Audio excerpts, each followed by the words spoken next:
दोस्तों नमस्कार। स्वागत है आपका हमारे YouTube channel sub staff to clerk promotion bankers way में। आज एक बार फिर एमसीक्यू लेके आए हैं, जो कि आज संडे है, लेकिन एमसीक्यू आपके लिए लगातार लाया जा रहा है, क्योंकि जो क्वेश्चन है, पेपर है, वो किसी का 12 तारीख को है, किसी का 9 तारीख को है, किसी का 19 तारीख को है। तो इसको देखते हुए आपके लिए एमसीक्यू लाया गया है। यही पीडीएफ आपको टेलीग्राम पे मिल जाएगी।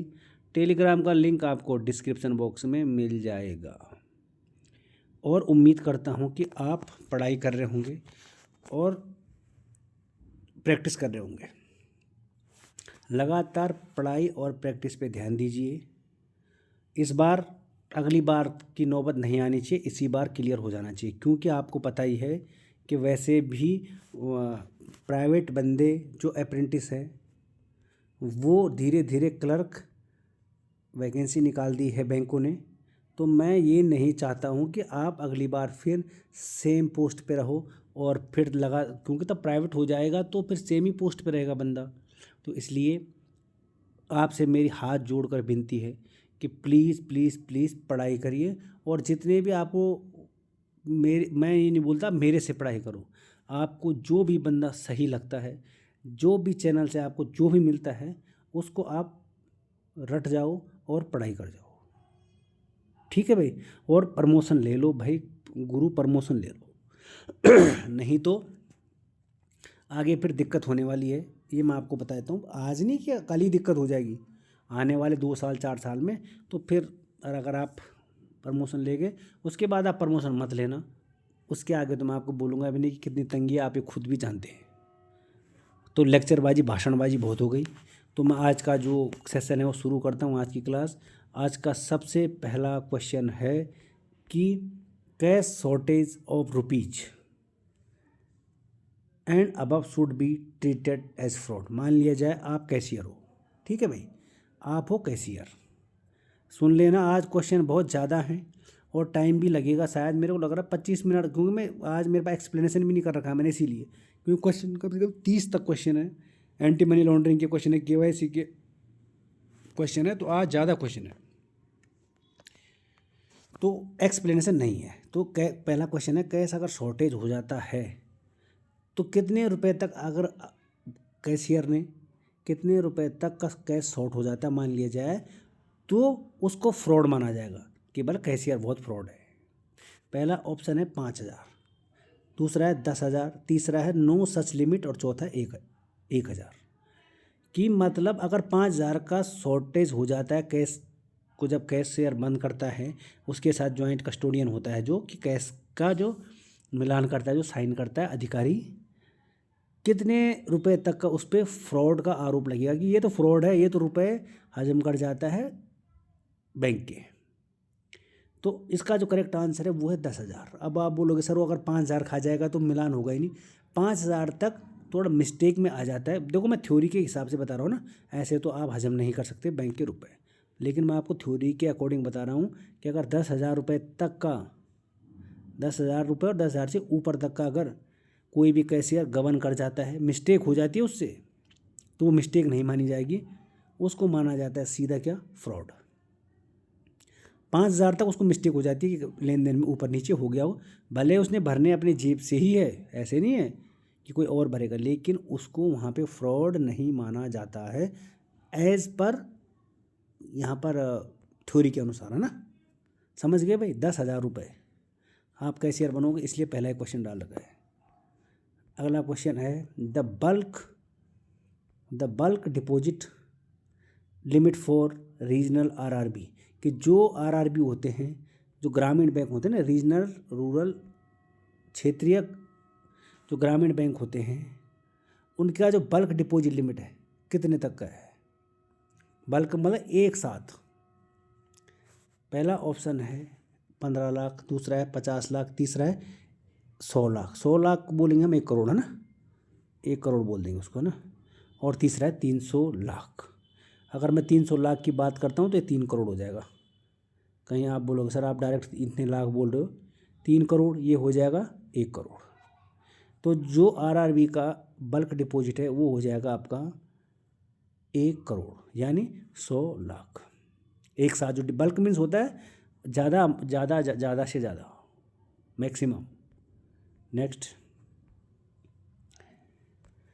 ये वाला क्वेश्चन भी अच्छा क्वेश्चन है। एक पाकिस्तानी क्वेश्चन आता है कि अगर पाकिस्तान का स्टूडेंट है तो वो अगर उसने अकाउंट खुलवाना है तो उसको वो किससे परमिशन लेगा। ये आपके लिए आज का पहला क्वेश्चन है। पहला ऑप्शन है होम मिनिस्ट्री, फाइनेंस मिनिस्टर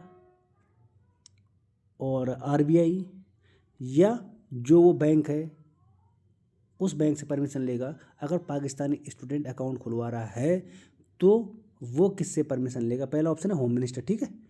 तो इसका आंसर मेरे को जरूर कमेंट सेक्शन में दें कि सर वो इससे परमिशन लेगा।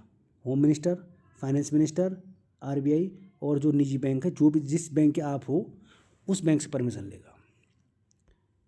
आज थोड़ा क्लास लंबी होगी, मैंने बोला आज थोड़ा संडे है तो थोड़ा जो मेरे माइंड में आएगा उसको मैं एक्सप्लेन करता चलूँगा, ठीक है। टेंशन मत लेना, कहीं तो गाली भी देते होंगे कि यार इतने लंबे खींच लेता है। नेक्स्ट, इसका आंसर था, इसका तो क्वेश्चन ही नहीं बताया मैंने आपको, आंसर कहाँ से आ जाएगा। इसका क्वेश्चन है कि अगर one can remit up to rupees per transaction to the beneficiary residing in Nepal provide the sender है वो, ठीक है। Sender maintains account wide any NEFT enable bank branch India की। अगर कोई भारतीय नेपाल में रुपए सेंड कर रहा है, ट्रांजेक्शन कर रहा है, तो वो कितने रुपए तक का NEFT कर सकता है। पहले NEFT 50,000 था ना, पहले का बता देता हूँ मैं। जो पहले वाला था 50,000 था। दूसरा ऑप्शन है 1 लाख, दूसरा है 2 लाख और तीसरा है 5 लाख। तो वो 2 लाख तक का, अगर मैं नेपाल की बात करता हूँ तो NEFT 2 लाख तक का वो कर सकता है। Option number 3 is correct answer हो जाएगा। नेक्स्ट, अगला क्वेश्चन है the UPI transaction limit per day is rupees dash as per NPCI। अगर जो NPCI है उसके अकॉर्डिंग UPI में आपका जो पर डे का जो ट्रांजेक्शन का लिमिट है वो कितना है पर डे का। पहला ऑप्शन है 10,000, दूसरा है 5,000, तीसरा है 1 लाख और चौथा है 2 लाख। तो अगर मैं UPI ट्रांजेक्शन की बात करूं यहाँ पे, कहाँ पे, पर डे का, वो है 1 लाख रुपए। अगर आप UPI से ट्रांजेक्शन कर रहे हैं तो आप एक दिन में 1 लाख रुपए ट्रांजेक्शन कर सकते हैं, है ना। अच्छा, अभी आगे सुनिए ज़रा। और पूरे दिन में आप 5 ट्रांजेक्शन कर सकते हैं। ये इसलिए मैंने यहाँ पर लिखा है 5 ट्रांजेक्शन पर डे। रुपए 1 लाख ही होंगे, लेकिन आप 5 बार में कर सकते हैं उसको। 5 बार में कैसे, 20 20 20 20 20, ठीक है। तो अब यहाँ पे फिर एक और क्वेश्चन पूछ लेता हूँ मैं आपको कि मान लिया जाए ये तो UPI के ट्रांजेक्शन है। अगर आप PNB से हो, अगर आप SBI से हो, अगर आप यूको बैंक से हो, कोई किसी बैंक से हो, और आपकी कोई अपनी ऐप है, क्योंकि बैंकों की अपनी ऐप तो होती है। अगर आपकी कोई अपनी ऐप है तो आप उस अपनी ऐप से एक दिन में कितनी बार ट्रांजेक्शन कर सकते हैं। ऑप्शन है आपके पास, पहला 5, दूसरा 10, तीसरा 15 और चौथा 7, ठीक है। अगर आपकी समझ में आ गया हो क्वेश्चन, तो अगर आप अपने बैंक की जो ऐप है उससे आप ट्रांजैक्शन कर रहे हैं तो एक दिन में कितनी बार, इसमें तो 5 टाइम है ना। आप UPI से कर रहे हो तो 5 टाइम है, लेकिन ये तो UPI की है ना, ये तो, लेकिन जो आपके अपने बैंक की है उससे आप कितनी बार कर सकते हैं। इसका आंसर ज़रूर कमेंट सेक्शन में दें। और यहाँ पे तो 1 लाख है। नेक्स्ट, अगला क्वेश्चन है कि as per RBI the daily IMPS transaction limit rupees for individual. इसमें किसी को कोई समस्या का समाधान नहीं होना चाहिए। फिर आपको मैं यहीं पे क्वेश्चन पूछूंगा, लेकिन आप बोलोगे सर ये क्वेश्चन कैसा क्वेश्चन है। पहला ऑप्शन है 5,000, 50,000, 1 लाख, 2 लाख या 5 लाख। तो इसका जो करेक्ट आंसर हो जाएगा वो तो 5 लाख रुपए है ना IMPS का। लेकिन अब सुनो क्वेश्चन, आपने IMPS कर दिया 5 लाख का, आपका एक बार में चार्ज कितना कटेगा। आप कब कितना चार्ज कटेगा, बैंक टू बैंक आप अपना बता सकते हैं कितना चार्ज कटेगा, क्योंकि चार्ज तो लेता है। अगर आपने IMPS किया है तो ये 100% चार्ज लेगा। चार्ज कितना कटेगा ये भी आज आपका क्वेश्चन है, क्योंकि हर एक क्वेश्चन में क्वेश्चन निकलते जाएंगे। ठीक है, पर आप बोलोगे सर आपने तो आज क्वेश्चन ही बहुत पूछ लिए। अगला है, इसलिए मैं बोला बहुत आज मेरे पास क्वेश्चन भी ज़्यादा है वैसे। अगला क्वेश्चन है, what is the primary purpose of KYC procedure, कि जो हम नो योर कस्टमर करवाते हैं, KYC का जो प्रोसीजर है वो उसका प्राथमिक कार्य क्या है, मतलब उसका प्राथमिक कार्य है क्या। पहला ऑप्शन है टू एसेस क्रेडिट रिस्क, जो क्रेडिट जो रिस्क होता है उसको एसेस करना। To verify identity of customer, की कस्टमर की पहचान को वेरीफाई करना। और तीसरा है कैलकुलेट इंटरेस्ट रेट को परीक्षण करना। और चौथा है मैनेज इंटरनल ऑडिट्स, कि जो ऑडिटर आते हैं उनका मैनेज करना। तो ये तो बहुत साधारण सा हो जाएगा कि वेरीफाई आइडेंटिटी ऑफ कस्टमर, कि कस्टमर की आइडेंटिटी को वेरीफाई करना। चलते हैं अगले क्वेश्चन की तरफ। अगला क्वेश्चन है, which documents is commonly required for individual identify verification in KYC, KYC के लिए कौन सा ऐसा डॉक्यूमेंट्स है जो सबसे ज्यादा जरूरी होता है, मतलब सबसे ज्यादा नहीं, जो कॉमन जरूरी होता है, सबसे ज्यादा जरूरी नहीं, जो कॉमन होता है। पहला ऑप्शन है utility bill, driving licence, rental agreement या बैंक स्टेटमेंट। तो KYC के लिए इनमें से जो ड्राइविंग लाइसेंस है आपके पास वो होना बहुत जरूरी है। यहाँ पे भी आता है कि OBD होती है, KYC करते हैं हम OBD, उसमें टोटल कितने वैलिड ऑफिशियल डॉक्यूमेंट लगते हैं, कितने डॉक्यूमेंट लगता तो एक ही है, लेकिन कितने वो डॉक्यूमेंट्स हैं जो OBD में काम आते हैं, जरूर कमेंट सेक्शन में लिखिए कितने हैं। हो सके तो उनके नाम भी आप लिख सकते हैं। इसका आंसर है driving licence. Next, what does the term PEP stand for in context of AML, कि जो AML का जो कॉन्टेक्स्ट है, ये जो एंटी मनी लॉन्ड्रिंग, अगर मैं AML की बात करता हूं तो उसको कहते हैं एंटी मनी लॉन्ड्रिंग में PEP की फुल फॉर्म क्या हो जाएगी। पहला ऑप्शन है पॉलिटिकली एक्सपोज पर्सन, दूसरा है पॉलिटिकली इलेक्टेड पर्सन, तीसरा है पर्सनली एम्प्लॉयड, चौथा है प्रोफेशनली एम्प्लॉयड। यहाँ पे पर्सन भी था, पर्सन टाइप नहीं हुआ है, तो इसका जो करेक्ट आंसर हो जाएगा PEP का मतलब होता है पॉलिटिकली एक्सपोज्ड पर्सन। और जो पॉलिटिकली जो जो पॉलिटिकल होता है, जो मतलब आदमी होता है पॉलिटिशियन, वो कौन से रिस्क में आता है, लो, मीडियम और हाई। इसका आंसर भी आप बता दें तो बहुत अच्छा हो जाएगा। अगला क्वेश्चन है, विच of the following is not component of AML framework, कि इनमें से कौन सा ऐसा कंपोनेंट है कि जो एंटी मनी लॉन्ड्रिंग के फ्रेमवर्क में नहीं आता। एंटी मनी लॉन्ड्रिंग क्या होता है कि जब धोखाधड़ी हो जाता है तो उसको रोकने के लिए, मनी लॉन्ड्रिंग होता है तो उसको रोकने के लिए एंटी मनी लॉन्ड्रिंग फ्रेमवर्क होता है। तो इनमें से कौन सा नहीं है। पहला ऑप्शन है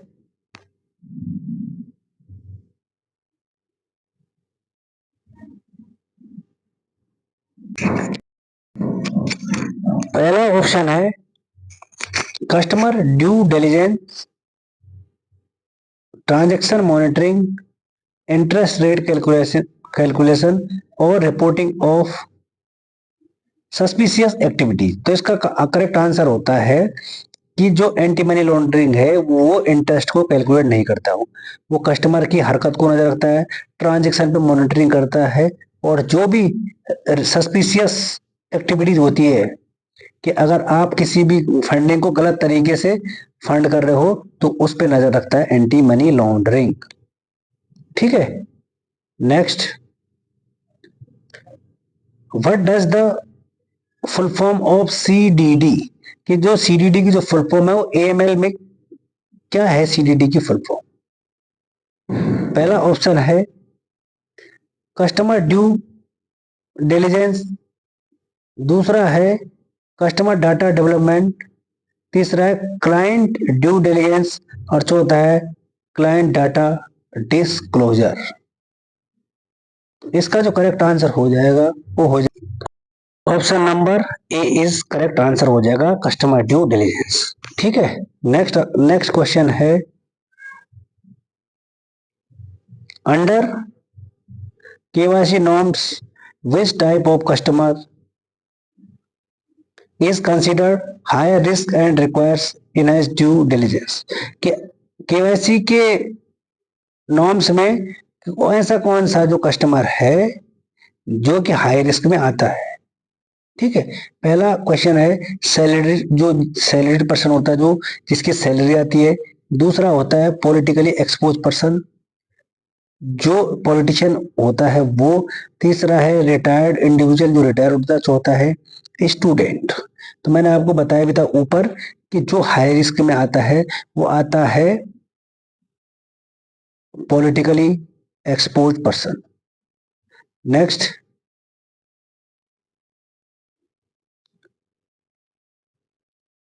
अगला क्वेश्चन है what does the acronym CTR stand for in AML। कि जो एंटी मनी लॉन्ड्रिंग है उसमें CTR की फुल फॉर्म क्या होगी। ये तो आपको आती है वैसे भी। पहला है कस्टमर ट्रांजैक्शन रिपोर्ट, दूसरा है कैश ट्रांजैक्शन रिपोर्ट, तीसरा है कैश ट्रांसफर रिपोर्ट और चौथा है करेंसी ट्रांसफर रिपोर्ट। तो इसका जो करेक्ट आंसर हो जाएगा वो हो जाएगा कैश ट्रांजैक्शन रिपोर्ट। और आपने मेरे को बतानी है, ये तो CTR की फुल फॉर्म, आपने मेरे को बतानी है STR की फुल फॉर्म। STR की क्या फुल फॉर्म होगी। SLR की नहीं पूछ रहा मैं ना, STR की पूछ रहा हूं मैं। अगला क्वेश्चन है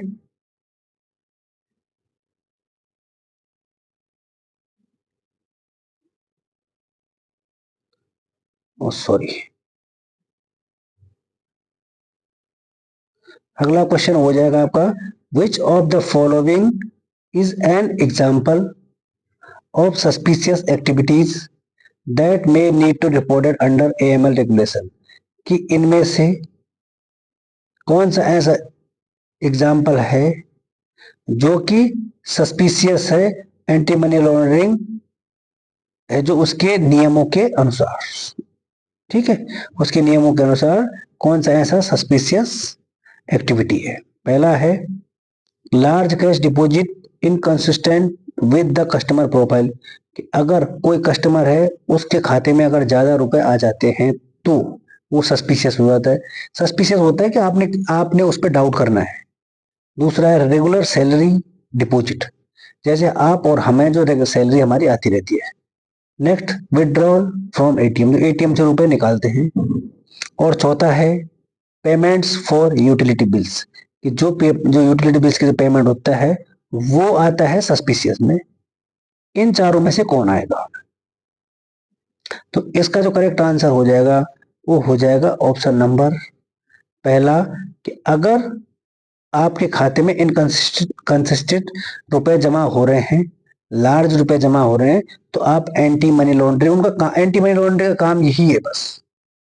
ठीक है भाई, तो सेशन वैसे आज मेरे पास क्वेश्चन बहुत ज्यादा लाया था मैं, लेकिन मैं चाहता हूं कि मैं यहीं पे आज सेशन को एंड कर दूं, क्योंकि मैंने कहीं जाना भी है और आज संडे भी है। तो बाकी बचे हुए क्वेश्चन आपको कल मिल जाएंगे, जिनमें से कुछ मेनू ऑप्शन है और कुछ फुल फॉर्म भी है और कुछ एंटी मनी लॉन्ड्रिंग के भी क्वेश्चन है।